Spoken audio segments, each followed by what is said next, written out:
This tutorial will show how quick and easy it is to design standard rectangular or circular concrete columns using CSICOL's Quick Design Wizard. For this example, we will create a 36-inch square column with a circular reinforcement pattern. We start by going to the File, New Column using Quick Design command. On the Design Wizard form is a flowchart listing each of the basic steps we will follow to lay out and design the column. For our square column with circular reinforcing, we will simply work our way through the buttons on the wizard form to define and design the column. Start by specifying the units to use and the code. The unit selection represents a group of units. In this case, the section dimensions are in inches, the member lengths are in feet, and the moment in kip feet. For this example, we will use the ACI 318 code. The next step as we move down the list is the material definition. We will use a concrete with an F prime sub C equal to 4 KSI and grade 60 reinforcing. For confinement and cover, we will leave the default of 1.5 inches, but we'll switch to spiral for our circular reinforcement pattern. The next step is to actually define the dimensions and reinforcing in the rectangular section. We do this by clicking on the Define cross-section button.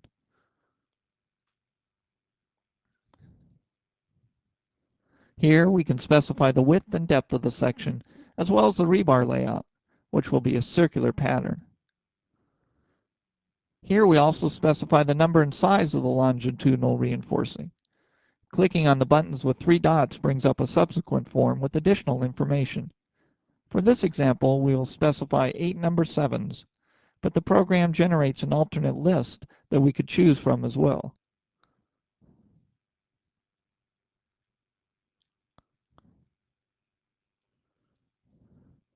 Next, we will indicate that we wish to consider slenderness effects. This revises the flowchart and adds the define framing step. In this step, we are looking to define the K factors, which we can input directly for each direction, or have the program compute based on the member's framing into the column.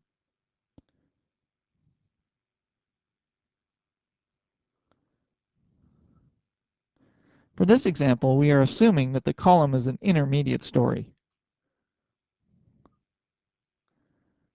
And if we click on the 3-dot button, we can specify the EIs of the members framing into it. Again, on this form, we have complete control of the framing pattern.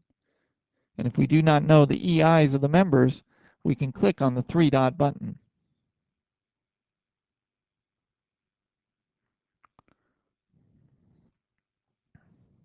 We can simply specify the member geometry, and the program will calculate the values for EI.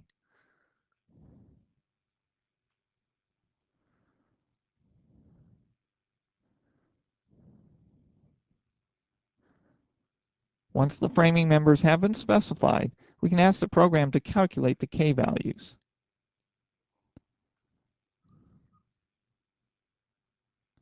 We need to specify the K values in the other plane, and in this case, we will simply copy the values. We are now ready to define the loading. For this example, we will consider non-sway behavior. If sway is included, additional loading parameters must be defined.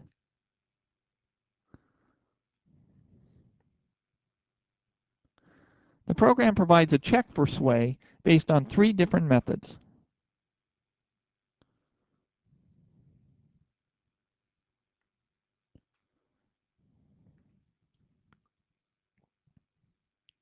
We will use the default loading values along the x-axis. And along the y-axis, we will copy the loads from the x-axis.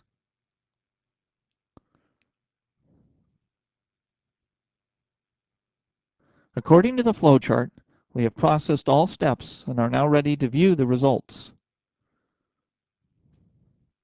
We start by looking at the capacity ratios, which at 0.74 is below 1, so it appears that our section is adequate.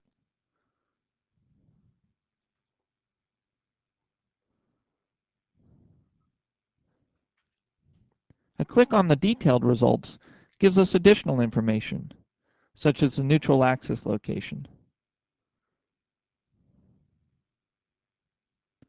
Results may also be displayed graphically, including the PM curves,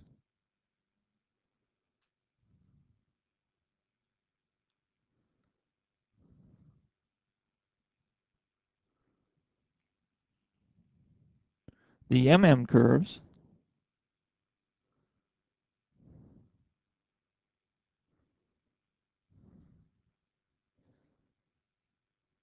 and the full 3D interaction surfaces.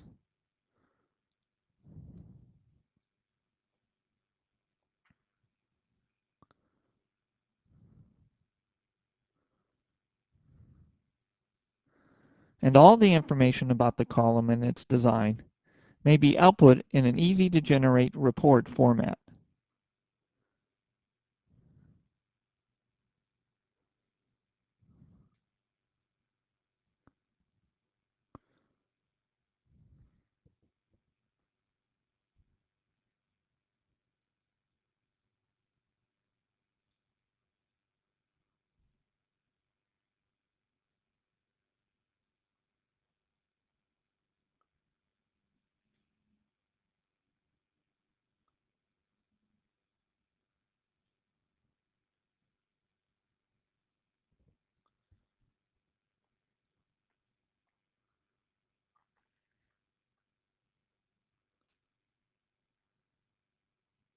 This concludes this tutorial.